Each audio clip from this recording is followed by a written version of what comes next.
આજે હું તમને પરશુરામની ત્રેતાયુગમાં જગતમુનિ અને માતા રેણુકા ને ત્યાં પરશુ ધારણ કરનાર વિષ્ણુનો છઠ્ઠો અવતાર ધારણ કરનાર પરશુરામનો જન્મ થયો. તેથી આ દિવસને પરશુરામ જયંતિ તરીકે ઓળખવામાં આવે છે. પરશુરામનું સાચું નામ રામ હતું. પરશુરામ શિવના પરમ ભક્ત હતા. પરશુરામ તેમના માતા પિતાના 5મા સંતાન હતા. તેમનું વર્ણન પુરાણ, મહાભારત અને રામાયણમાં છે.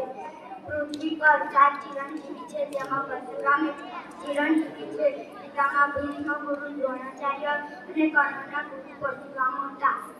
એક દિવસ પરશુરામ ભગવાન કૈલાસ પર્વત પર શિવના દર્શન કરવા માટે ગયા, ત્યારે ગણેશજી તેમને રોકતા હતા. ત્યારે પરશુરામે ગણેશજી પર ફેંક્યું. તેથી ગણેશજીનો એક દાંત તૂટી ગયો. તેથી આપણે ગણેશજીને એક દંત તરીકે ઓળખવામાં આવે છે.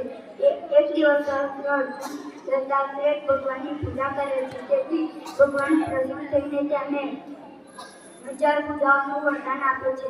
એક દિવસ અર્જુન દેવકીના આશ્રમમાંથી પસાર થતો હતો, ત્યારે તેને આશ્રમમાં ઉભેલી કામની રેણુકાઈને બળજબરીપૂર્વક પોતાની સાથે લઈ ગઈ. જ્યારે પરશુરામ પાછા આવ્યા ત્યારે તેમને પોતાના પિતાનું વધ જોઈ અને પોતાની માતા 21 વખત પોતાની છાતી ફૂંકીને રુદન કરે છે. ત્યારે પરશુરામ શપથ લે છે કે હું આ ધરતીને 21 વખત સત્યાગ્રહ કરીશ. પરશુરામની માતા એક દિવસ દરિયા કિનારે પાણી ભરવા ગયા, ત્યારે તે રાજાને ચોરીને મોહવશ થતા પાણીનું માટલું ફૂટી જાય છે.